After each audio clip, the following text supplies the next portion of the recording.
21년도 해외 주식 거래 대금 1위. 키움증권이 미국 주식이 처음이라면 $40 드려요. 차세대 국내 해외 통합 MTS 영웅문예스샵 출시 기념. 지금 바로 영웅문예스샵을 다운받아 $40 받아가세요. 해외 주식은 원금 손실 발생이 가능하며 그 결과는 투자자에게 귀속되오니 유의해주세요.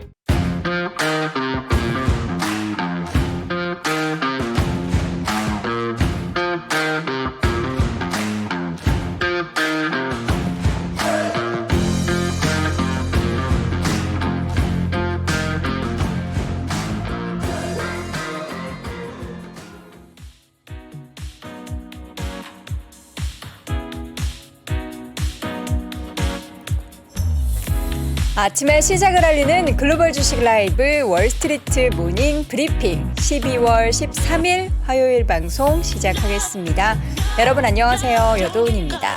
자, 오늘 제가 굉장히 뉴욕 증시의 상승을 기원하는 그런 컬러의 옷을 입고 왔습니다. 이제 뉴욕 시장이 밤사이에도 물론 저의 옷처럼 이렇게 좀 초록불이 많이 들어왔었던 그런 밤사이 모습이 연출이 됐는데요. 물론 하락한 종목도 있었습니다. 테슬라의 주가가 좀 많이 하락했는데 그 이유에 대해서 잠시 후에 다 같이 이야기를 좀 나눠 보도록 할게요. 우리 여러분들도 방송 전부터 채팅창에 굉장히 많은 테슬라에 대한 이야기들을 하고 계셨는데 전에는 주말에는 많이 오르더니 바로 이렇게 큰 폭으로 하락을 하는 모습이 나타났습니다. 잠시 후에 뉴욕 증시 마감 상황 자세하게 확인해 보도록 하겠고요. 오늘 심층 인터뷰 대신증권 문남중 수석과 함께합니다. 이 현재 구간에서 이제 지지난주에 우리에게 산타랠리에 대한 기대감을 좀 꺾게 만드는 그런 말씀을 해주셨는데요. 과연 또 이제 2주 사이 혹시라도 이제 긍정적인 변화가 없는 건지 우리는 지금 무엇을 어떤 지표, 어떠한 시그널들을 바라보며 시장의 방향성을 가늠해야 하는지 이야기를 들어보도록 하겠습니다. 또 월가의 소식은 미국 주식에 미치다 이항영 전문위원과 함께 나눠보도록 하겠습니다. 아니 뭐 잘 어울리고 뭐 그런 걸 떠나서 저는 이제 약간 뭔가 부적같이 이 색이 뉴욕 시장에서 되게 많이 오르면 우리가 볼 수 있는 형광 초록색이잖아요. 그래서 입고 나왔다라는 점 여러분 좀 살짝 알아주셨으면 좋겠고요. 뉴욕 증시 마감 상황 일단 주제를 오늘 좀 보자면요. 빅 이벤트를 앞두고 시장은 반등을 했고요. 그 가운데 테슬라의 주가는 좀 큰 폭으로 하락을 했습니다.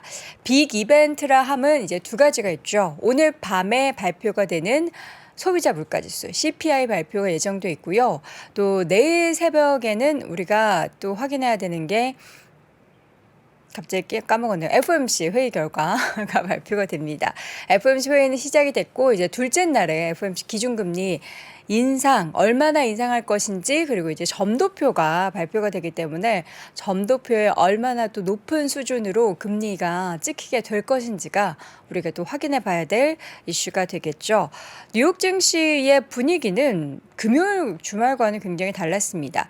반발 매수세도 유입이 됐고요. 전반적으로 시장 분위기가 조금은 무언가를 기대하는 듯한 그런 움직임들이 나타나고 있는데 지금 시장에서는 이야기들이 참 많죠. 이제 그 전에 발표됐었던 주말에 발표됐었던 생산자 물가지수 PPI 같은 경우에 예상치를 상회하고 물론 이제 하락 기조는 이어지지만 이러한 예상치 상회의 움직임들이 이번 달 CPI가 조금 생각보다는 더디게 떨어져 있을 수도, 그러니까 떨어지긴 하지만 더디게 떨어져 있을 수도, 혹은 조금 지난 데보다 올랐을 수도 있다. 뭐 이러한 불안감이 시장에서는 팽배하게 자리 잡고 있는 가운데 시장이 올라서 왜 올랐던 거지? 뭘 기대하는 거지? 이러한 좀 의문점을 갖게 합니다. 그리고 이제 앞서 이야기했었던 점도표가 가장 중요하다라고 이야기하는데요. 지금 이전에 파월 의장은 이 긴축에 대한 속도 그리고 그 폭에 대한 여러 가지 발언들을 했는데 우리가 생각했었던 최종금리 수준에 있어서 조금 더 높여잡는 그런 분위기를 계속해서 연출하고 있죠. 그래서 그 명확한 시장의 시그널을 내일 밤에 확인 확인할 수 있기 때문에 여기에 대해서도 과연 시장이 어떻게 반응할 것인지 찬물을 끼얹는 소식이 부디 전해지지 않기를 하는 바람을 가져보도록 하겠는데요. 지금 일단은 FOMC 시작이 된 가운데 CM 페드워치에 대한 내용을 좀 보면요. 여전히 이제 0.5% 빅스텝 가능성이 70% 정도로 우세합니다. 물론 뭐 CPI가 좀 안 좋게 발표됐다고 해서 하루 만에 안 되겠다. 0.5가 아니라 0.75 올려야겠어. 이렇게 나오진 않겠다라고는 이야기를 하는데 이제 이번 달은 아니더라도 앞으로 이제 내년에 금리 인상이 얼마나 더 길게 그리고 또 더 높이 될지는 좀 더 지켜봐야 되고 뚜껑을 열어봐야 알 수 있을 것 같습니다. 자, 지금 이 가운데 뉴욕 연방준비은행은 미국 소비자들이 단기 기대 인플레이션이 지난 8월 이후에 최저 수준으로 하락했다라고 이야기를 하는데요. 여기에 대해서도 이제 잠시 후에 우리 문남중 수석이 지금 기대 인플레이션 안정 여부가 왜 중요한지에 대해서 이야기를 나눠볼 테니까 잠시 후에 그 세부적인 내용을 확인해 보시면 좋을 것 같고요. 지수 상황은 장중 내내 상승폭을 더 확대했고 3대 지수 모두 1%대 상승, 다우지수가 가장 많이 오른 1.5% 상승해서 마감이 됐다라는 점, 그리고 국제유가가 조금 올랐습니다. 배럴당 73달러 수준으로 올랐고요. 국채 금리도 오르면서 또 금융주가 전반적으로 좀 껑충 뛰어 올랐다라는 거 맵을 통해서 다 같이 확인해 보도록 하겠습니다. 앞서 말씀드렸던 금융주 JP모건 체이스 그리고 웰스파고 뱅크 오브 아메리카 시티뱅크들이 1에서 많게는 2%가량 올랐고요. 카드 관련한 종목들이 좀 더 많이 올랐습니다. 비자, 마스터카드가 각각 2%대 중후반대 상승을 했고 아메리칸 익스프레스도 2%대 상승하는 모습을 보였습니다. 버크셔 해서웨이 주가가 311달러 선까지 올랐네요. 예.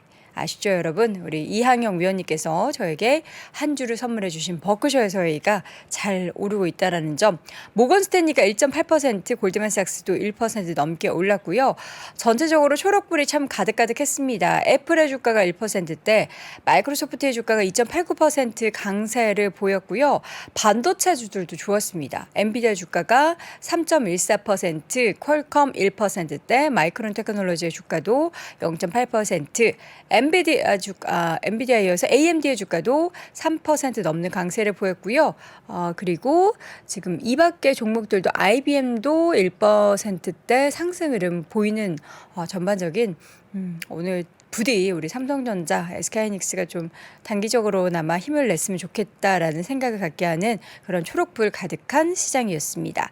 자, 반면 구글 같은 경우도 좀 상대적으로 덜 올랐습니다. 0.5%대 제한적인 상승을 보였고요. 메타의 주가는 1% 하락. 요새 이제 넷플릭스의 투자 의견이 굉장히 좋은데 어제 밤 사이에는 넷플릭스는 좀 쉬어갔습니다. 1%대 하락 보였고요. 아마존 주가 1.6% 상승 보였습니다. 자, 이 가운데 이제 테슬라를 좀 봐야 될 것 같은데요. 지난 주말에는 중국발 훈풍, 그러니까 중국발 훈풍이라 하면은 중국 관련한 익스포저가 좀 큰 기업들이 올랐는데 사실 지금 테슬라는 중국에서 공장이 좀 약간 쉴 것이다. 연말에 좀 생산을 중단할 것이다라는 소식이 전해지고 있는 가운데 지금 브랜드 이미지 관련해서 좀 설문조사가 안 좋게 나왔습니다. 브랜드 이미지가 좀 급락한 것으로 나타나면서 주가도 6% 넘게 급락을 했는데요. 지금 보니까 국제 연구 데이터 및 분석 그룹이라고 볼 수 있는 유고브라는 곳이 있대요. 여기에서 세계에서 가장 유명한 브랜드 중 하나이고 또 조사 대상 미국인의 97%가 테슬라에 대해서 알고 있는 상황 속에서 지금 보니까 테슬라가 싫어요 라고 응답한 응답자가 20%, 잘 모르겠네요. 중립이에요 라고 대답한 사람이 28%, 그리고 테슬라 좋아요 라고 이야기한 사람이 49%로 나타났습니다. 그런데 중요한 건 이전 조사에서는 테슬라 좋아요 라고 응답한 사람이 50% 이상이었기 때문에 이거 49% 나온 거 테슬라 이미지 안 좋아진 거다. 이거 이렇게 봐야 되나요? 그렇게 이제 보도가 됐고요. 그 이유 중에 가장 큰 이유가 우리 항상 이제 이남우 교수님께서 말씀해 주셨던 테슬라의 5대 리스크 중에 CEO 리스크가 있었잖아요. 일론 머스크 최고 경영자가 트위터 인수하고 나서 여기에 대해서 좀 주의력 분산에 대한 문제 제기되면서 테슬라의 경영에 대해서 문제가 있을 것이다라고 이야기를 분석을 했습니다. 또 최근에 이제 어떤 토크쇼 출연을 했는데 굉장히 또 야유를 받았다고 하고 그 진행자가 그런 얘기를 했다고 해요. 여기 트위터 직원들 중에서 해고된 직원들이 좀 있나 봅니다. 뭐 이런 발언도 했다고 하는데 이런 이제 CEO 워낙에 이제 테슬라 하면 일론 머스크 하면 테슬라가 너무나 이제 합치가 되기 때문에 여기에 대한 브랜드 이미지 하락이 혹시라도 이제 수요 둔화로 연결될 것이 아닌가라는 우려 때문에 주가가 크게 하락했습니다. 전기차 관련해서는 테슬라만 하락한 건 아니고요. 리비안 같은 경우에도 주가가 6% 이상 하락했는데 메르세데스 벤츠와 함께 유럽에서 전기 밴을 만들 계획을 일시 중지한다라고 시장에 전해지면서 주가가 좀 하락을 하는 모습이 나타났습니다. 이 밖에 개별 종목들에 대한 움직임을 보면요. 가운데 헬스케어 섹터가 어제 반등을 했고 존슨앤존슨, 일라일릴리, 에버비 등의 종목들은 올랐는데 여기 보면 좀 하락한 종목이 있었어요. 바로 암젠입니다. 암젠의 주가가 0.6% 하락했고요. 반면 호라이즌의 주가가 두 자릿수 때 급등을 했습니다. 이 두 기업을 여러분께 알려드리는 데는 이유가 있죠. 바로 이 미국 제약사 암젠이 호라이즌 테라퓨틱스를 278억 달러, 그러니까 우리나라 돈으로 36조 3천억 원에 인수를 한다라고 밝혔습니다. 올해 제약바이오 최대 규모의 M&A라고 하는데요. 이 같은 소식과 함께 이제 호라이즌의 주가가 장중에는 15% 넘게 상승을 했고요. 현재 애프터마켓의 움직임은 약보합권 수준의 등락을 보이고 있습니다.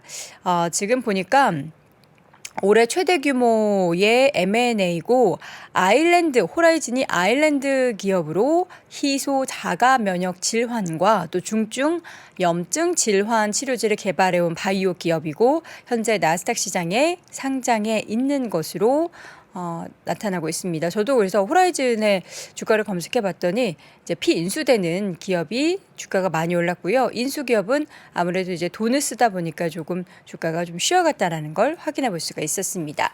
자, 그리고 이제 보잉 같은 경우에도 주가가 올랐는데요. 에어 인디아가 최대 150대의 737 맥스 제트기 구매 계약 체결에 근접해 있다라는 소식이 보도가 되면서 주가가 보잉이 3% 넘게 올랐고요.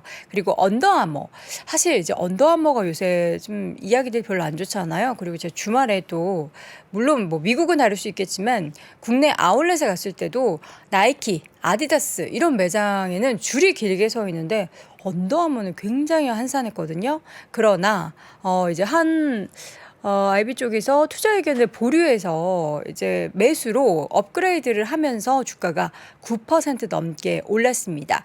그 이유를 봤더니 언더아머의 마진이 조금 더 나아지고 있다라는 부분에 있어서 그리고 긍정적으로 봤고요. 재고 관리도 잘하고 있다라고 언급하면서 투자 의견 상향 소식과 함께 주가가 9% 넘는 상승을 보였습니다. 자, 이렇게 해서 오늘 개별적인 종목들에 대한 이슈 쭉 함께 확인을 해봤고요. 가장 중요한 건 이제 심층 인터뷰 내용이겠죠. 잠시 후에는 대신증권 문남중 수석연구위원과 함께 다시 돌아오겠습니다. 2023년 투자 계획을 고민하고 계십니까? 2022년을 돌아보고 내 종목을 점검해볼 시간. 그래서 준비했습니다. 반도체, 2차 전지, 자동차, 인터넷, 바이오, 그리고 국내와 글로벌 투자 전략까지 각 분야 베스트 애널리스트만 모셨습니다. 2023 베스트 투자 전략. 이번 강의는 사전에 설문조사를 통해 투자자분들이 진짜 궁금해하는 내용을 담았습니다. 12월 22일 목요일까지만 제공되는 3프로TV 다이어리 캘린더 세트와 수강료 37% 할인 혜택을 절대 놓치지 마세요. 자세한 내용은 영상 하단 링크 또는 네이버에 3프로TV를 검색하세요. 네, 월스트리트 모닝 브리핑 함께하고 있는 시각 6시 44분 지나고 있습니다. 자, 이번엔 대신증권 문남중 수석 연구위원 바로 만나보도록 하겠습니다. 어서 오세요. 네, 안녕하세요. 네. 자, 오늘 주제가 경계와 안도 사이. 우리가 지금 네. 밤사이 시장이 안도인 건가요? 어떤 게 안도죠? 아마 FMC 이전까지는 경계가 주축일 것 네, 같고 아마 이제 FMC 결과가 나오면 좀 안도가 일시적으로 좀 나타날 수는 있겠지만 일시죠. 네, 좀 짧을 수 있다라는 생각을 하고 있죠. 저희가 지난번에 이야기했을 때 사실 이제 그 12월을 반반 나눴을 때 상반기라고 해야 되나요? 어쨌든 보름 정도보다는 그 후에 하반월이 별로 더 좀 부정적일 것이다라는 말씀을 주셨잖아요. 그래서 우리에게 네. 산타랠리에 대한 기대가 확 꺾게 네. 만드셨는데 지금 이제 그럼 하나씩 지금 혹시 네. 변화된 건 없는지 저는 희망의 끈을 놓지 않아 보도록 하겠습니다. 일단 기대 인플레이션 내용부터 좀 확인해 볼까요? 네. 딴 것도 봐야 되나요? 지금 시장이 네. 사실 지난주 금요일에 있었던 이제 9일날 발표된 미국의 경제 지표들을 놓고 본다고 하면 네. 11월 생산자 물가 지수가 전년 동월 대비 7.4% 정도 나오면서 예상치 7.2%를 상회하는 결과가 나왔죠. 결국 연준의 고강도 긴축이 좀 더 지속될 수 있다. 약간 이런 쪽으로 좀 많이 관심을 좀 가지신 것 같은데 사실은 생산자 물가 지수보다는 미시건대 소비자 심리 지수와 기대 인플레이션 지수가 훨씬 더 중요한 지표였다는 얘기를 좀 드리고 싶습니다. 일단 생산자 물가는 예상을 상회하긴 했지만 연준의 금리 인상 폭과 또 통화 긴축 기간을 연장하는 데 영향을 미치는 경제 지표는 미시간대 기대 인플레이션율이거든요. 네. 근데 이 지표가 1년은 4.6 그리고 5년에서 10년은 3%.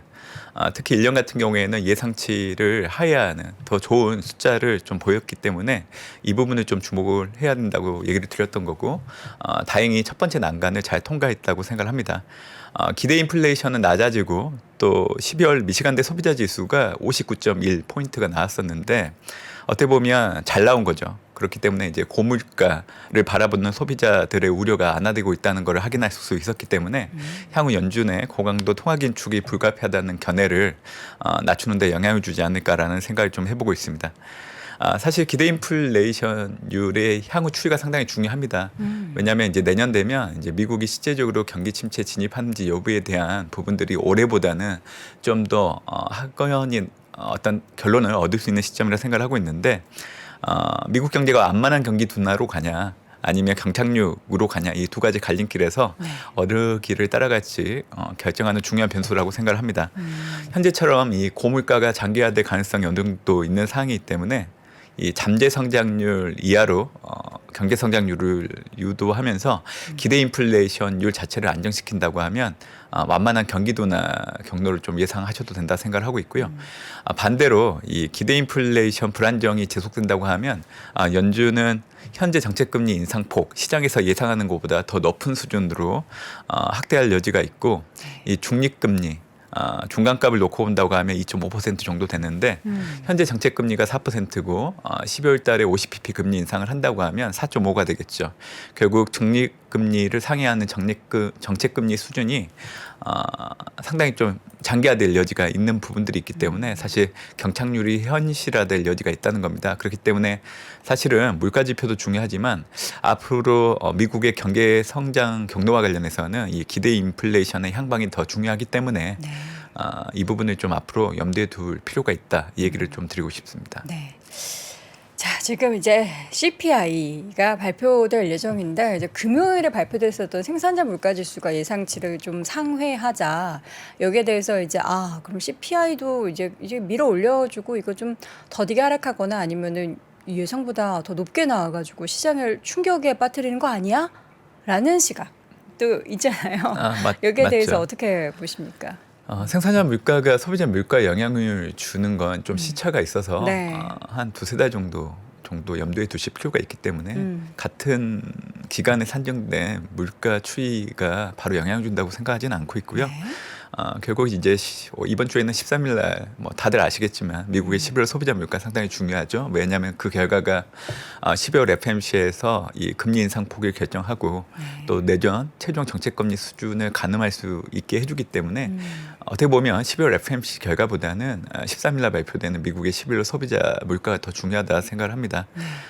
예상치를 보면 상당히 괜찮아요. 전년 동월 대비 7.3, 6.1 헤드라인과 근원을 놓고 봤을 때. 근데 전월치가 각각 7.7, 6.3이었기 때문에 네. 아까 제가 들어오기 전에 좀 얘기를 들었었는데 떨어지는 폭이 좀 작다고 얘기하시는데 제가 보기에는 작지가 않거든요. 아, 그래요? 상당히 커요. 그렇기 때문에 사실 이 예상치대로만 나온다고 하더라도 시장은 한화하지 않을까라는 생각을 해보고 있는데 네. 저는 중요한 의미를 좀 둬야 되는 부분들을 좀 관심을 가져야 되지 않을까 생각을 합니다. 왜냐하면 지난 10월 소비자 물가가 7%대 재진입하면서 증시 낙관론을 키웠기 때문에 네.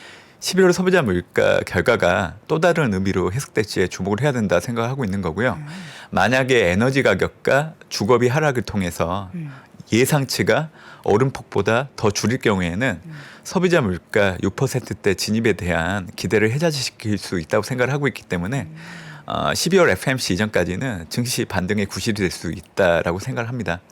현재는 제2차 베어마켓 랠리와 산탄 랠리와의 경계점에 와 있는 시점이기 때문에 사실 12월 FMC가 산탄 랠리가 우리가 기대하는 대로 이행될지에 대한 부분들을 염두에 둘 수 있는 변곡점이 될 걸로 저는 예상을 하고 있습니다. 네. 자, 그렇다면 지금의 이제 딱 경계점에 와 있는데 증시 이 단어 쓰고 싶지 않은데 하락기가 이렇게 나타나게 된다면 우리는 뭐 어떻게 좀 대처를 하고 준비를 해야 되는 거죠? 그게 가장 중요할 것 같은데. 사실 12월 들어서 혼동대에서 사용되는 용어가 2차 베어마켓 랠리와 네. 산탄 랠리이긴 하고 저는 이제 12월 FMC를 변곡점으로 해서 그 이후에 만약에 이제 미국 증시가 연속성을 가지고 계속 상승을 한다고 하면 그때부터는 산탄 랠리라는 용어를 써도 된다고 생각합니다. 네. 다만 그 이전까지 12월 FMC 이전까지는 2차 베어마켓 랠리로 좀 해석을 하시면 좋을 것 같고요. 저는 12월 FMC를 변곡점으로 그 이후 증시 흐름을 놓고 온다고 하면 증시 하락기가 찾아올 걸로 예상을 하고 있습니다. 우선적으로 차트 하나를 좀 같이 보시면서 얘기를 드리는 게 네. 인지하시는데 더 좋을 것 같아요. 그래서 아마 지금 차트를 화면에 좀 띄워주시면요. 네. 이게 S&P 500과 빕스 지수를 같이 그려놓은 거긴 한데 올해 하반기 들어서 나타나고 있는 베어마켓 랠리 흐름들을 제가 좀 정리를 한 겁니다. 우선적으로 1차 베어마켓 랠리 쪽으로 한번 볼까요? 올해 6월 17일에서 8월 16일 약 2달 정도 있었고요. 그때 S&P 500 지수가 17.4% 올랐고 기간으로 따지면 60일 정도 걸렸습니다. 그리고 나서 1차 베어마켓 랠리가 끝난 이후 8월 17일부터 10월 10일 약 2달간 정도 비싼 기간 동안에 S&P 500 지수가 16.9% 하락을 했죠. 그러니까 오른 만큼 떨어졌고 올랐던 기간 비슷하게 떨어지는 기간 역시 동일하게 나타났던 상황이었고요. 2차 베어마켓 랠리는 10월 13일부터 시작이 됐고 아마 끝나는 시점은 12월 FMC라고 생각을 하고 있는데 S&P 500 지수의 수익률은 지난주 금요일을 종가로 놓고 봤을 때 10%, 기간으로 따지면 58일 정도 걸리고 있는 상황입니다. 그러니까 1차 베어마켓 랠리 수준만큼 거의 끝자락에 와 있는 상황이라 보시면 될 것 같고요. 네.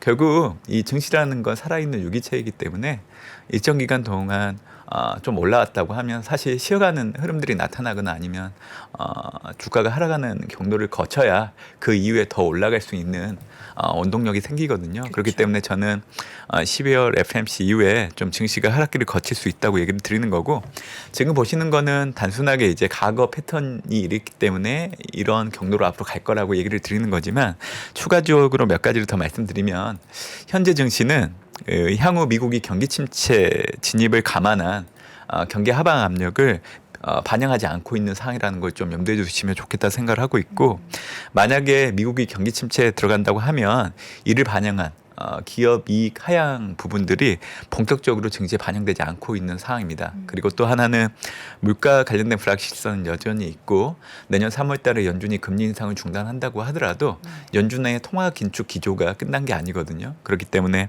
제가 말씀드렸던 네 가지 이유들을 놓고 온다고 하면 FMC가 끝나고 좀 미국 증시가 쉬어가는 조정기를 거치지 않을까라는 생각을 하고 있죠. 추가적으로 내년 초 되면 미국의 부채 한도를 두고 또 민주당과 공화당이 협상을 해야 되는데 아무래도 그 과정에서 노이즈는 불가피하다는 부분들. 그래서 이런 5가지 정도 되는 요인들을 놓고 온다고 하면 사실 12월 FMC가 끝나고 나면 사실 증시가 더 올라가면 좋겠지만 사실 하락할 확률이 더 높아진 게 현실이지 않을까라는 생각을 좀 해보고 있습니다. 네. 자, 우리가 뭐 얼마나 증시 조정을 좀 염두에 둬야 되나요? 지금 보면 이제 내년도 전망에 대해서 이야기할 때 보통 이제 네. 상반기가 굉장히 어려울 것으로 예상이 되고 있잖아요. 추가적인 뭐 금리 인상도 있고 경기에 대한 부분도 있고 기업들의 이익단도 그렇고 전반적으로 좀 꺾이는 게 우리나라도 그런데 미국도 그런가요? 상반기가 더 어렵나요? 전반적으로 내년 상반기 때까지는 기업 이익이 개선되기보다는 숫자 자체는 좀 떨어지는 건 분명히 있어요. 네. 근데 이제 중요한 거는 내년 하반기 때부터는 기저효과도 어느 정도 있겠지만 사실 경기 불안이 좀 진정되고 기업 이익이 상향 조정되는 분위기로 흘러갈 여지가 있다고 저는 전망을 하고 있기 때문에 기업 이익이 영향을 미치는 부분들을 놓고 봤을 때 내년 하반기 이후부터는 증시에는 긍정적인 영향을 줄 수 있는 변수이지 않을까라는 좀 생각을 좀 해보고 있는 상황입니다. 네. 네. 자, 이제 FMC가 시작이 되고 나서 가장 중요한 건 점도표 얘기를 많이 하잖아요. 네네. 이미 뭐 50bp 얘기는 하고 있고 우리가 관전 포인트를 어떻게 좀 삼아보면 좋을까요? 일단 뭐 이번 주에 확인되고 있는 CME 패드워치 12월 FMC에서 50bp 금리 인상 확률을 놓고 온다고 하면 사실 78.2%에서 크게 벗어나지 않았어요. 그러니까 최근에 50bp 인상. 물론 이제 지금은 좀 숫자의 변동이 있지만 제가 78.2%를 강조하는 이유는 11월 고용 지표가 있었고 그때 당시 인플레와 고강도 긴축에 대한 우려를 높아서 미국 증시가 하락하는 데 영향을 줬던 부분들이 있었는데 네. 사실 11월 고용 지표가 너무 잘 나왔기 때문에 이 지표만 놓고 온다고 하면 CME 패드워치를 통한 12월 FMC 50bp 금리 인상 확률이 떨어지는 게 맞아요. 근데 떨어지지 않았어요. 그 얘기는 뭐냐면 고용지표 결과는 50bp 금리 인상에 크게 영향을 주지 않았다라고 그렇게 해석을 하시면 좋을 것 같고요. 올해 연준의 통화정책을 놓고 온다고 하면 올해 3월부터 11월까지 충분히 제약적인 정책금리 수준까지 많이 올려놓은 상황이라고 저는 생각을 하고 있습니다. 연준의 중립금리 추정치가 대략적으로 2.5% 정도 된다고 생각을 하고 있는데 12월 FMC에서 50bp 금리 인상을 하게 되면 올해 최종 정책금리는 4.5%가 되는 거죠. 결국 중립금리를 상회하는 정책금리 수준이 올해 일정 기간 계속 되고 있는 상황이기 때문에 그렇기 때문에 올해 하반기 들어서 물가가 통제되고 있다는 거를 우리가 헤드라인 소비자 물가와 근원 소비자 물가를 통해서 확인하고 있는 상황이라 생각을 하고 있고요. 네. 결국 13일날 발표되는 소비자 물가가 12월 FMC에서 금리 인상 폭을 결정할 건데 50bp 할 걸로 기정사실화 해도 무방하다 생각을 하고 있고요. 결국 중요한 거는 이번 12월 FMC를 통해서 경제 전망이 제시가 됐는데 그때 이제 내년도 연준의 최종 정책금리 중간값 그리고 이제 하단과 상단 정도를 좀 상향 조정하는 수치가 나오지 않을까 봅니다. 그래서 그게 가장 중요하다 생각을 하고 있고 그렇게 보는 이유는 이번에 제시되는 내년도 최종 연말 정책금리의 상단 수준을 알아야 내년도 최종 정책금리 수준을 가늠할 수 있고 우리가 지금으로서 가장 기대하는 거는 연준이 언제쯤 금리 인상을 중단할까 이거를 가장 먼저 알고 싶어 하잖아요. 네. 그렇기 때문에 내년 3월 정말 연준이 기준금리 인상 중단을 하는 시점이 될까? 그리고 이제 만약 그렇게 된다고 하면 그 이전에 두 번의 이제 FMC가 포함되잖아요. 3월 포함까지. 그러면 기준금리 인상 폭을 어느 정도까지 할 수 있을까? 저는 내년 1월, 2월 사이에 있는 FMC 그리고 3월달 FMC 때 25pp씩 금리 인상을 단행하지 않을까라고 생각을 하고 있어서 내년에 최종 정책금리는 5% 정도로 예상을 하고 있는데 일부 미국 IB들이 내년도 1월에서 2월 사이에 있는 FMC를 통해서 50pp 네. 금리 인상을 단행할 수 있다고 거론을 하고 있기 때문에 그거를 반영한다고 하면 내년도 최종 정책금리는 5.25% 정도까지 열어둘 수는 있는데 저는 연준이 올해 통화정책 결정을 할 때 물론 이제 고용과 물가 지표 두 개를 다 보고는 있지만 결국 최우선 목표가 물가 통제이기 때문에 아마 하반기 때 발표되고 있는 물가 지표 특히 13일 날 발표되는 11월 소비자 물가는 12월 금리 인상 폭뿐만이 아니라 내년 1월과 2월 사이에 있는 FMC 금리 인상 폭에도 영향을 줄 수 있다고 좀 생각을 하고 있기 때문에 네. 저는 25pp 금리 인상할 걸로 좀 보고 있고요. 아마 여러분들이 단순하게 에너지 가격을 놓고 봤을 때 국제 유가 흐름을 보시면 좋을 것 같아요. 결국 12월 유가는 사실 전월과 비교했을 때 떨어지는 흐름, 그리고 근원 소비자 물가에 영향을 주는 주거비 같은 경우에는 아무래도 이제 지난달 10월 소비자 물가, 근원 소비자 물가를 구성하고 있는 항목을 놓고 본다고 하더라도 전월 대비 주거비는 올랐지만 주거비를 구성하고 있는 자가 주거비 그리고 임대료 같은 경우에는 전월보다 떨어지는 모습들이 나타났고 또 케이스 실러 이 주택가격 지수를 놓고 본다고 하면 올해 7월을 정점으로 10년 동안 계속 오르다가 네. 7월 이후 2달 연속 하락폭을 확대하고 있는 흐름, 이런 정황들을 놓고 본다고 하면 주거비 역시 피크아웃은 올해 달성했다고 생각을 합니다. 그렇기 때문에 저는 사실 소비자 물가 결과를 놓고 본다고 하면 연준의 기준금리 인상 조절에 대한 부분들은 아마 올해 12월 이후부터 계속 연속성을 갖고 나타나지 않을까 생각을 하고 있습니다. 네. 자, 그럼 12월 FMC 끝나고 나서 우리가 또 이 외에도 또 짚어볼 만한 경제 지표 내용도 있을 거 아닙니까? 뭘 또 봐야 하나? 볼 게 너무 많아요. 네, 이번 주는 좀 챙겨봐야 되는 네. 지표들이 많은데 제가 말씀드렸던 지표들 제외하고 좀 말씀드리면 일단 12월 날 중국의 11월 실물 지표 산업 생산, 소매 판매, 고정자산 투자가 발표가 되는데 예상치가 전년 동월 대비 각각 3.7 그리고 마이너스 3.9 그리고 5.6. 근데 이 수치가 전월치보다는 하이할 걸로 예상을 합니다. 제가 말씀드렸던 지표는 산업 생산, 소매 판매, 고정자산 투자 순으로 좀 예상치를 좀 말씀드렸고요. 산업 생산이 3.7, 소매 판매가 마이너스 3.9, 3.9, 고정 자산 자산 투자가 플러스 5.6. 5.6. 예, 모두 전년 동월 대비 비교 예상치고요. 네. 지금 중국은 수요 위축, 공급 차질 그리고 기대치가 많이 악화된 이 부분이 이제 경제 성장을 이어가고 있는 상황이라서 경기 방어를 위한 친인 정책 완화에 대한 목소리가 더 키우는 데 영향을 줄 거로 좀 보고 있는데 네. 제가 드리고 싶은 얘기 하나 있는데 최근에 중국이 친인 정책 완화를 백지 시위 때문에 하긴 하는데 네. 아무래도 시민들의 불편을 최소화하는 정향으로 제한되지 않을까 생각을 해요. 지금 근데 그렇게 이제 좀 완화 시위 네, 이후에 네. 완화하고 나서 이제 우리나라도 한번 약간 네. 패닉 상태가 왔었잖아요. 약국에 약 동나고 네. 병원 뭐 PCR 검사 한번 하려고 하면은 한 막 2-3시간 네. 줄 서고 그런 상황들이 지금 중국에 연출이 되고 있다고 해요. 네네. 그런 게 좀 뭔가 경제에도 중국 워낙에 뭔가 이게 스케일이 크다 보니까 네. 단기적으로 뭔가 쇼크가 오게 만드는 그런 상황이 연출되지는 않을까 하는 좀 걱정도 되는데. 저는 뭐 친인 정책 안에 대한 이 인민들의 어떤 뭐 약간 행동 패턴 정도로 좀 의미를 제한하고요. 결국 겨울철을 지금 현재 앞두고 있고 네. 내년 1월 되면 새해 연휴도 있지만 중국 같은 경우에는 춘절 연휴도 1월 그렇죠. 말에 예정되어 있거든요. 이런 상황이라고 하면 사실 중국 정부가 친인 정책 기조를 바꿀 수는 없어요. 결국 선배적인 통제를 지속할 수밖에 없고 중요한 거는 시민들의 반발을 잠재우기 위해서 시민들의 이 불편을 최소화하기 위한 정도로 좀 제한할 걸로 좀 보고 있고 친인 정책과 관련된 중요한 변화는 내년 3월 양해가 끝나면 그때 본격화될 걸로 좀 보고 있기 때문에 그렇기 때문에 내년도 중국 증시에 투자를 할 때 내년 3월 양해가 끝난 이유를 중국 경제 불안도 완화되고 네. 증시가 추세적으로 좀 올라갈 수 있는 계기로 좀 보고 있는 상황입니다. 그리고 이제 또 하나 봐야 되는 게 같은 날 예정된 12월 20일 통화정책 회의입니다. 네.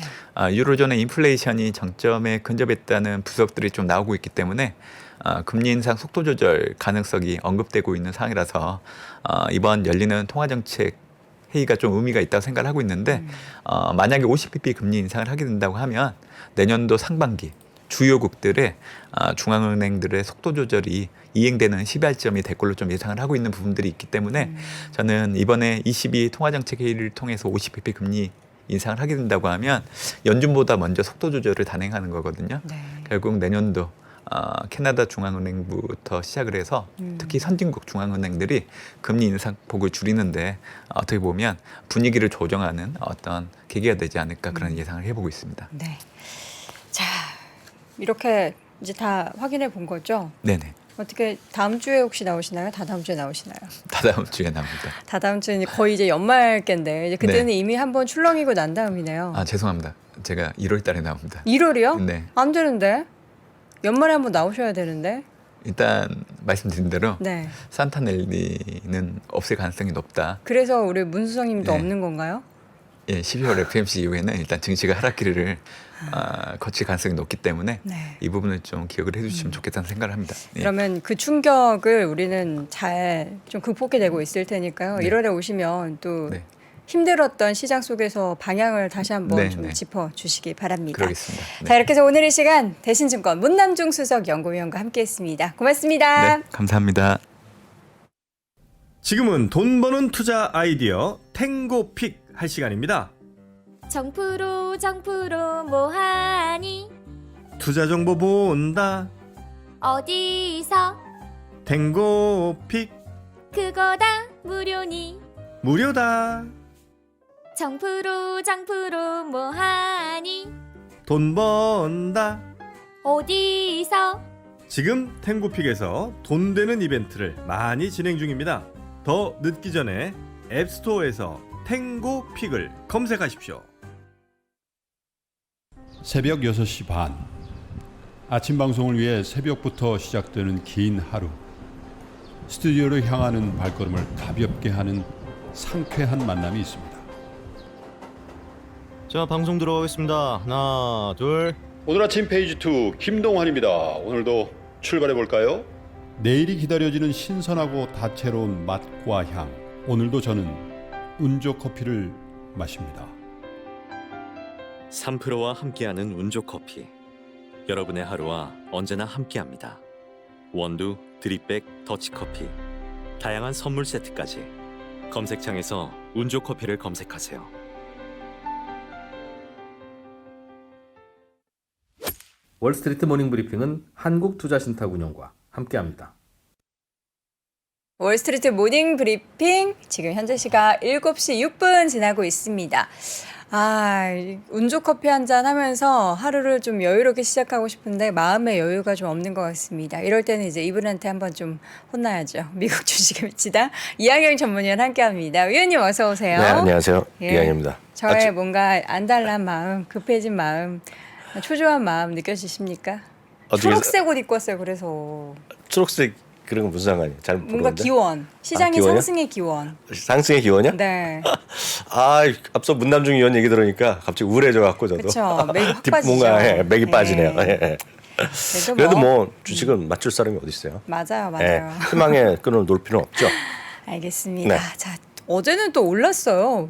이게 또 지지부진할 것 같았는데 어제는 1% 넘게 올라서 그 의미가 없다고 제가 말씀드렸고요. 그보다는 오늘 테슬라 주가가 떨어진 거가 더 중요한데요. 네. 그거 하기 전에 10년물 금리는 오늘 소폭 좀 반등했어요. 맞아요. 3.6%대 정도 반등했습니다. 그러니까 계속 떨어지다가 약간 동안 이틀 정도 올라가는 거죠.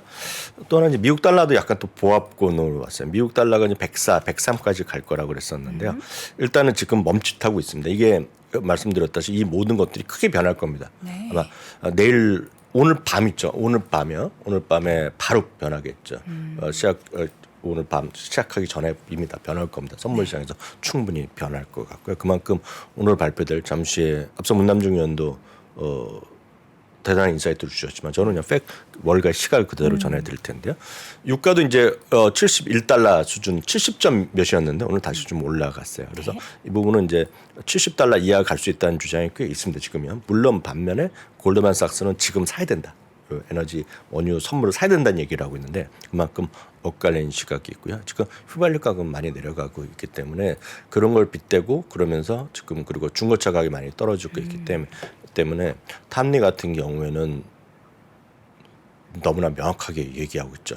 우리나라에서는 안 쓰는 말인데 물건이 떨어지는단 말이죠. 뭐같이 떨어지냐면 바위같이 떨어진다는 표현합니다.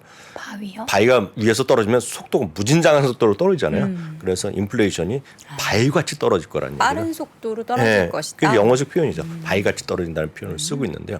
그만큼 시장은 극과극의 시각이 분명히 있다고 제가 되겠습니다. 문제는 이제 혹시라도 내일 소비자 물가가 상당히 아래쪽으로 나오더라도 주가 떨어지면 어떡하냐 이런 거에 걱정들이 꽤 많은 분들이 하고 계시는 거죠. 그래서 보셔야 되겠습니다. 테슬라 보겠습니다. 테슬라는 6.2%가 떨어졌는데요. 6.2% 떨어지면서 이것도 전 저점을 깨버렸습니다. 지금요. 이미 어느 정도 얘기하셨겠지만 시장에서 여하튼 시장에서의 설문조사 기관이 있어요. 그래서 유고브인데 이거 스펠링이 틀렸는데요. 정기 설문조사를 했습니다. 유고브라는 곳인데요.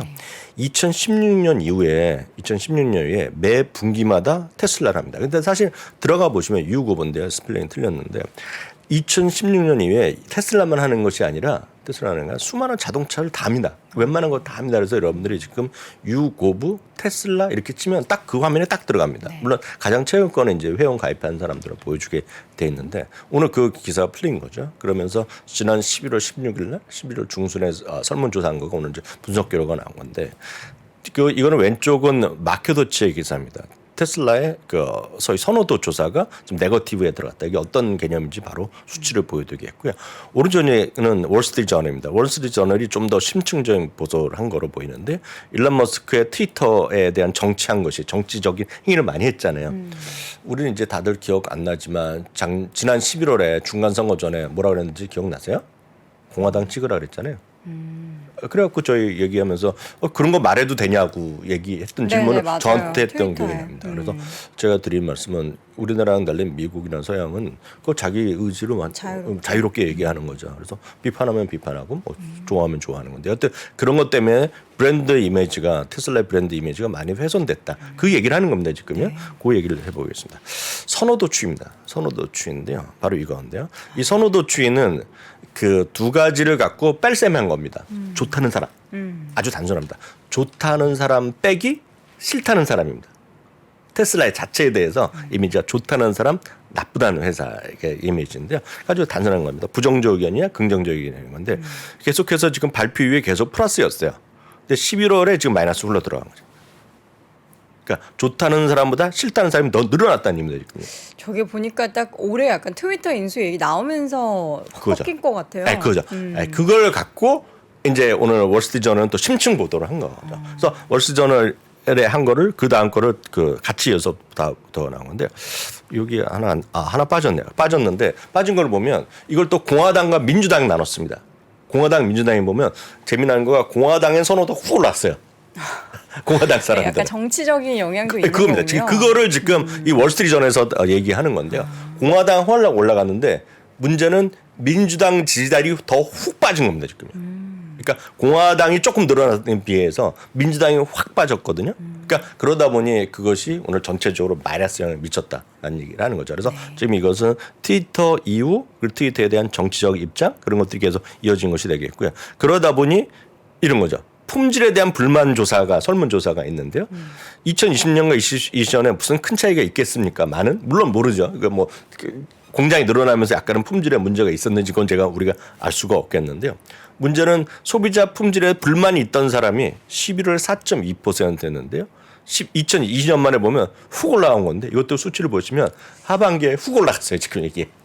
그냥 이제 예전에는 이 정도면 뭐 봐줄만해 이랬는데 이제는 시각이 좀 더 날카로워지는 건가요? 그렇다고 지금 월스트리트저널에는 그렇게 해석을 하고 있습니다. 그래서 지금 보면 뭔가 긍정적인 것보다 부정적인 사람이 많죠. 물론 일론 머스크에 대해 요번에 확인한 거가 테슬라의 어떤 이미지에는 일론 머스크의 이미지가 상당히 붙어 있다 얘기를 이번에 브랜드 선호도에도 나왔고요. 바로 그 부분이 되겠습니다. 정치적인 차트 바로 다음에 있네요. 여기 있네요. 여기 워낙 시간을 좁게가 막 하다 보니까 좀 빠진 줄 알았어요. 1분 전까지 바로 이게 정치적으로 갈린 테슬라의 선호도입니다. 여기 보시면 요 파란색 있죠. 파란색. 요 중간입니다. 중간은 아무 상관없는 거는 모든 사람에 해당되는 거 되겠고요. 10월까지 큰 좋고 나쁘고 별로 없었잖아요. 이 보세요. 요 공화당도 좋았다가 내리기도 하고 올라가도 했고요. 민주당도 마찬가지입니다. 민주당이 좋았기도 하고 올라가도 했는데 11월에 갈린 거죠. 11월에 중간선거 때. 네, 중간선거 나오면서 트위터에서. 공화당이 훅 올라가고 되면 민주당이 내려갔는데 문제는 민주당이 하락폭이 큰 거죠. 여기서부터 여기까지거든요. 가만히 계셨어야 그러니까 25%에서 10%로 줄어든 거고 반면에 공화당은 20%에서 한 27%로 올라간 거죠. 딱 이 부분이 지금 테슬라에 대한 오늘 평가가 나왔다라고 보셔야 되고요. 오늘 이 부분이 이런 테슬라는 애플도 마찬가지지만 그런 금융 뉴스뿐만 아니라 전문지들이 있잖아요. 전문지. 테슬라에 관한 전문지, 애플에 대한 전문지, 테슬라에 관한 수많은 유튜버, 애플에 대한 유튜버가 우리나라도 많잖아요. 우리나라에도 테슬라만 전문으로 매일매일 업데이트하는 분 계시거든요. 맞아요. 그런 분 중에 한 분이 저희 회사에 취업을 했어요. 저희 회사 정말요? 기자입니다. 아 진짜요, 진짜. 누구요? 아 누구라고 말 안 하지만 누구나 이제 아이고 공개할 수는 없죠. 네. 그 테슬라 상당히 유명한 유튜버 하시던 분인데요. 네. 그분이 작년인가 재작년에 저희 회사에 입사했어요. 그 기자인데 지금 저희 머니투 기자. 그래서 머니투데이에서 하는 테슬라에 대한 그 기사가 아니, 회사라 그래서 미주민 줄 알았잖아요. 아니. 웨스팅인 줄 기자입니다. 알았잖아요. 기자. 네. 테슬라에 대한 그 심층 기사가 우리나라에서는 머니투데이가 상당히 아픈 게 그런 친구가 있어서 그래요. 아, 네, 약간 다른 얘기죠. 삼프로TV에도 있고 우리 또 미국 주식에 미치다에서는 우리 장우석 부사장 이항영 위원님 저희는 그런 계시잖아요. 분들에 비하면 아무것도. 아 그렇다 치고요. 네. 권순호 자꾸 다른 기자 회사 같은 얘기하지 경우는 진짜 마세요. 대단한 분이거든요. 네, 그렇죠. 네, 그런 거라고 일단 네. 보시면. 보잉. 네, 또 하나는 오늘 테슬라가 있다 그러면 또 하나는 보잉입니다. 보잉. 보잉은 이 자리에서 몇 번 말씀드렸잖아요. 그래서 제가 얘기했더니 2025년 배당이 뭐가 대단해요. 그래갖고 저한테 멘트 했던 기억나죠. 한 3, 4주 전에. 아, 진짜. 아직 멀었다 그래서. 네, 아직 멀었죠. 네. 근데 보잉은 지금 2018년, 19년에 떨어졌잖아요. 비행기가. 그래서 2019년부터 주가가 재미없었잖아요.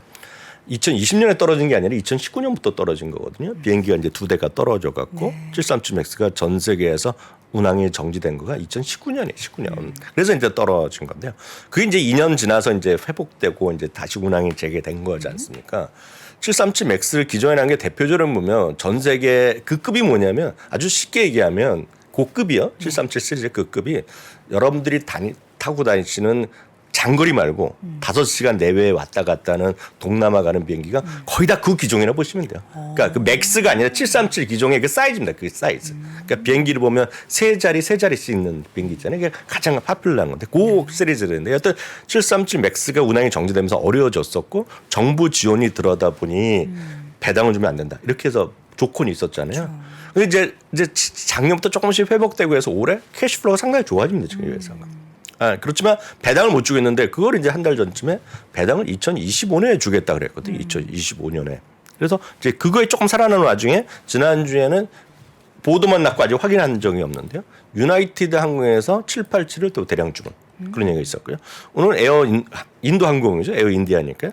에어 인디아가 737MAX를 150대 구매 계약이 성사가 임박했다고 인도 언론에서 보도를 했어요. 네. 그래서 이런 것들이 보잉이 좀 살아 올라가는 거. 보잉은 그래서 어제도 말씀드렸다시피 보잉이 내년에 탑픽으로 제시하는 증권사가 있다고 말씀드렸잖아요. 그런 느낌으로 보시면 되겠고요. 여튼 다우 30개 주식 중에서 한때는 제일 비쌌던 주식인데 지금 완전히 쭉쟁이가 됐지 한마디로 보면. 쭉쟁이 됐고 이게 $80까지 떨어졌을 거거든요. 2020년에. 근데 그래봤자 올라간 것도 없죠. 딴 거에 비하면. 여튼 보잉은 그런 것들이 있다. 다만 배당을 받기 위해서는 상당히 아직도 멀었다. 물론 땡겨질 수는 있겠으나 회사에서 얘기한 건 2025년이다. 그래도 얘기를 안 한 것보다 낫죠. 네, 디즈니는 아직 얘기를 안 하고 있잖아요. 그 정도 일단 잘 보시면 될 것 같고요. 네. 자, 제일 중요한 건 이제 빅 이벤트들이 있는데 월가에서는 어떻게 좀 예상을 하고 있을까요? 아유, JP님 좋은 거 쓰셨는데 항공주는 쳐다도 보지 마세요 하는 게 제가 항공주를 싫어하거든요. 왜요? 저는 항공주란 걸 그 한국 주식이건 서양 주식이건 매매 보신 적이 없으시군요. 아니, 전 싫어요. 항공주 자체. 이유는요? 항공주는 약간 다른 얘기지만, 전 이거 개인 생각입니다. 개인 시각이니까 욕하실 것도 없고, 뭐 혹시 항공회사 다니신 분 모르겠지만, 항공회사는 제 입장에서 보면 물가랑 상관없는 겁니다, 지금 그냥. 그리고 웬만하면 물가가 다 올라갔잖아요. 근데 요즘이 아주 인플레이션 때문에 그 항공 요금이 좀 올랐죠. 항공 요금은 기본적으로 20년 전이나 지금이나 별로 올라간 게 없어요. 가격 차이가 별로 없다. 느끼시는 거 계실 것 같습니다. 20년 전이나 10년 전이나 지금이나 미국 가는 비행기가 그렇게 차이 난 적이 없어요. 오히려 동남아는 지금이야 약간 차이 나지만 팬데믹 이전에 보면 엄청 싸게 가셨죠. 그렇죠. 5, 6만 원에 가신 분도 계시잖아요. 지금. 정말 저가. 네, 그래서 항공 요금은 진짜 무한 경쟁을 하는 거기 때문에 저는 항공 요금은 선호하지 않습니다. 그래서 저는 대신에 예를 들어서 하다 보면 뭐 에어비앤비나 이런 걸 했지만 그것도 재미없지만 저는 개인적으로 항공 가격에 대한 상승이 오른 적이 없어요. 제가 보기에는 오른 적이 없어요. 항공 요금. 그런 면에서 또 보니까 매력이 떨어지네요. 저한테 그렇다는 얘기죠. 그래서 항공주 좋아하시면 뭐 하시면 되겠는데 저는 안 한다는 거죠.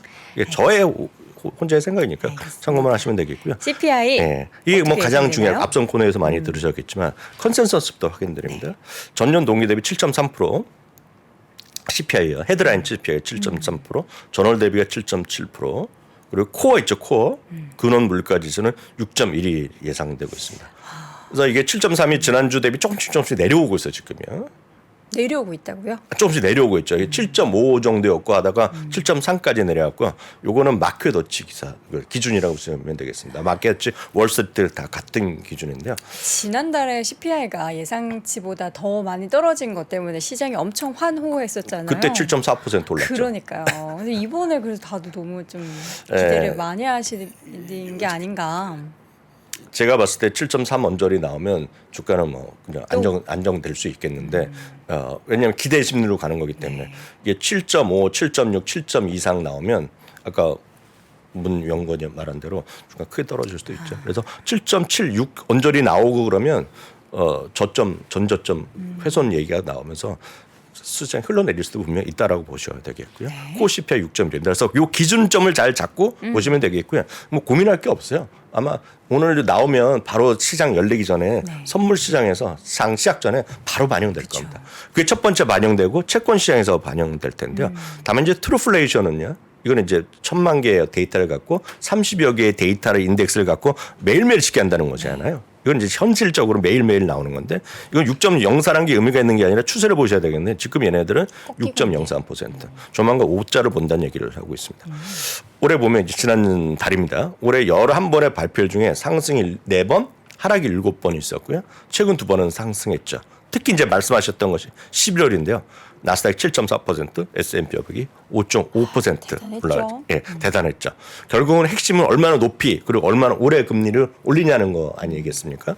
이게 가장 빨리 올라간 거죠. 최근에 1940년대, 50년대에 보면 가장 빨리 올라간 거 맞아요. 예, 그래서 더 이상 얼마까지 올라갈지 모르죠. 내일 아마 오늘 밤에 내일 제가 이걸 업데이트한 거 보여드릴 것 같아요. 기대되는 정책 금리의 추이입니다. 추이요. 한 달 전에 이렇게 됐었어요. 대충 보면 5.2까지 5에서 5.2 사이를 한 달 전이었는데 지금 좀 낮아진 게 사실이에요. 5 이하 갈 가능성 있다라고 보고 있어요. 그래서 이게 사람들의 패드워치 툴로 갖고 역으로 계산하는 겁니다. 계산해서 나오는 거다라고 보셔야 되겠고요. 뉴욕 연방은행의 소비자 기대 심리가 이거는 엊그저께 나온 어저께 보여드린 것은 미시간대학이고요. 이건 뉴욕 연방은행 소비자 기대 심리 서베이인데요. 한 달짜리입니다. 1년짜리가 훅 떨어졌어요 이번에. 3년짜리도 약간 떨어졌고요. 그래서 기대 인플레이션은 모두 하락세가 분명히 뚜렷하다고 보셔야 되겠고요. 바로 이건데요. 이거는 정책 금리는 언제 나오냐면 정책 금리의 점도표는 내일 모레 새벽에 나옵니다. 그쵸. 그때 나오면 바뀌겠지만 이거 역시 내일 또 많은 사람들이 얘기할 텐데요. 지금 보시면 전체적인 시각은 5에서 5.25%. 그러니까 언제? 5월. 지금 전체적인 컨센서스 말씀드립니다. 5에서 5.25%. 지금이 4%잖아요. 그러니까 이번에 5% 올라가고 25bp를 3번 올린다는 것이 일반적인 컨센서스라고 보셔야 되겠고요. 약간 높낮이의 차이 있지만 골드만삭스도 거의 그 얘기를 하고 있어요. 근데 이것 역시 오늘 밤에 많이 바뀔 겁니다. 그래서 이런 툴이 많이 바뀔 수밖에 없기 때문에 저는 하여튼 오늘 주시장이 크게 움직일 거라고 저는 기대도 하고 있지만 반대로 우려의 목소리가 꽤 있는 거죠. 또 문석환 위원 들어보면 이거 제 생각에 틀려날 수도 있는 거죠. 지금. 문남중, 김석환 위원님이 섞었군요. 네, 문남중 위원회 죄송합니다. 문남중 위원 얘기 들어보면 걱정도 되는 거죠. 그래서 여하튼 그렇게 보시죠. 하여튼 크게 움직일 자리다 지금이요. 오늘 위로든 아래로든. 어제도 말씀드렸다시피 내피셜로 보면 올라가면 좋겠죠. 그렇지만 냉정하게 보면 아래로도 열려 있고요. 그쵸. 위건 아래건 저는 이번에 방향성을 틀면 내일은 큰 움직임, 모레는 큰 움직임이 없다고 보겠고요. 연말까지 간다고 있습니다. 그 추세가. 그 방향성이 만약에 위면 위로, 아래면 아래로 추세가 아래로 만약 진짜 소비자 물가 지수가 막 7.5, 7.6 정도 나와갖고 예상보다 상당히 높게 나오고 멘트도 그렇게 나오잖아요. 막 그러면 지금은 여기저기서 이제 전저점 테스트 얘기가 나올 가능성이 있죠. 알겠습니다. 다음은 요거까지 보겠는데요. 요거까지니까 이제 이거 인플레이션인데요. 이건 이제 골드만삭스의 전망인데요. 골드만삭스에 보면 내년 하반기 보면 인플레이션이 2.9, 2.7, 2.6, 2.9에 떨어진다는 거거든요. 이렇게 되면 이제 상당히 희망을 보는 거죠. 내년에요. 그래서 그 많은 분들이 인플레이션이 이제 정말 얼마만큼 떨어질지를 모르잖아요. 근데 하반기에 가면 상당히 많이 떨어진다는 게 일반적인 시각이라고 보시면 돼요. 하반기. 그렇게 되면 어찌됐건 5월 정도가 마지막 금리의 인상의 대체적인 시각은 저도 거기에 좀 방점을 찍고 싶은데 일단 이미 모든 것이 말씀드렸다시피 오늘 밤 CPI 그리고 내일 모레 새벽에 있는 우리나라 시간을 발표되는 점도표 그리고 회견문에 통해서 회견문과 성명문과 파월 의장이 한마디 한마디에 따라서 주시장은 출렁거리겠죠. 다만 더 중요한 것은 오늘 밤에 발표될 CPI다라고 일단 이해하시면 되겠습니다. 특징 한두 개만 빨리 보겠습니다. 팔로알토요. 팔로알토는 뭐 가장 좋은 소위 그런 해킹이나 이런 것들 관련된 사이버 보안 쪽이라고 보셔야 되겠는데요. 뛰어난 순현금으로 보면서 비모가 탑픽을 얘기했고요. 마이크로소프트는 몇 가지 이슈가 있었죠. 런던 거래소 인수, 지분 인수가 있었고요. 스티펠에서 2023 탑픽 리스트 하면서 2.9% 정도 올라간 게 있었고요. 로빈훗은 진짜 의외인데요. 오늘 2.9% 올라갔는데요. 미주에서 탑픽 리스트에 올려놨어요. 왜요? 이유는 밝히지 않아요. 상당히 이제 그동안의 조정을 겪으면서 고객이 안정화됐다는 표현을 쓰고 있습니다. 왜냐하면 어찌됐건 로빈훗을 다 쓰는 건 맞잖아요. 많이 그래서, 쓰죠. 네, 그래서 이거 좀 많이 좀 안정돼 있다라는 얘기를 하고 있습니다. 또 미주의 시각이니까 참고하시면 되겠고요. 오늘 언더아머 10%는 올라갔어요. 저도 깜짝 놀랐어요. 저도 깜짝 놀랐습니다. 스티펠에서 중립에서로 왜 저를 저렇게 쳐다보세요? 언더아머 좋아하시잖아요. 자주 입으시잖아요. 있으니까 입죠. 있으니까 입죠. 저렴해서. 예전에 진짜 안 좋을 때는 뭐 2개 사면 3개 주고 뭐 이런 뭐. 그러니까. 1개 주면 2개 사고. 재고 관리 잘한다고 막 그렇게 평가했더라고요. 네, 근데 저는 신발도 입고 그랬는데 요즘 신발 잘 안 신습니다. 그렇죠. 언더아머 신발 또 누가 신나고. 보면서 너는 언더아머를 신냐 누가 또 저한테 한 사람이 있어갖고 안 신어요 요새. 의외였어요. 네, 엔비디아는 코엔에서 2023년 탑픽 리스트 올렸고요. 인공지능 분야의 리더라고 확인하면서 그래서 엔비디아는 요즘 AMD는 여전히 재미없거든요. 요즘 엔비디아가 또 상당히 또 분전을 하고 있습니다. 그래서 그래도 물론 더블이 가야지 본전이 가는 거죠. 고점 대비는요. 하여튼 엔비디아까지 오늘 말씀드렸습니다. 네. 이 차트에 있는 선은 자동으로 그려진다라는 거 우리 위원님께서 그리는 게 아니라 자동으로 그거 질문하시면 계세요? 네, 자동으로 생성되는 선이라는 거 여러분께 깨알 정보 드립니다. 저는 뭐 그런 선 기술적 글지도 모릅니다. 안 하십니다.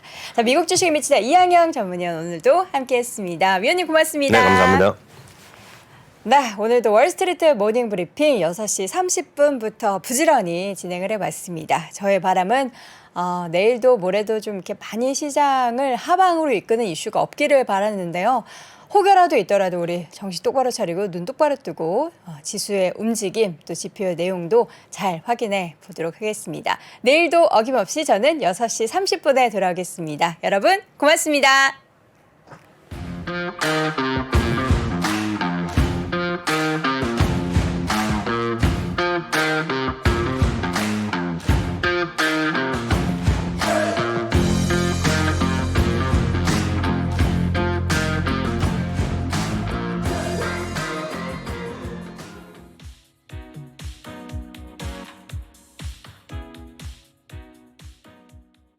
안녕하세요. 김프로 김동환입니다. 저희 3프로TV와 US닥이 글로벌 주식 투자 전문가 자격증 시험을 이번에 만들었는데요. 점점 그 중요성이 커지죠. 해외 투자에 대한 지식과 능력을 검증하는 글로벌 주식 투자 전문가 자격증. 금융위원회에 정식으로 등록된 민간 자격증으로서요. 올해 벌써 4번째 시험을 치르게 됐는데요. 지금까지 총 200여 분이 이 자격증을 취득하셔서 이 치열한 금융시장에서 글로벌 투자 전문가로 활발하게 활동하고 계시죠. 여러분들도 이 자격증과 함께 여러분들의 꿈에 한 발 더 다가가 보시죠. 응시하고 싶은 분은요, 미주미.co.kr로 접속해 보시면 되겠습니다.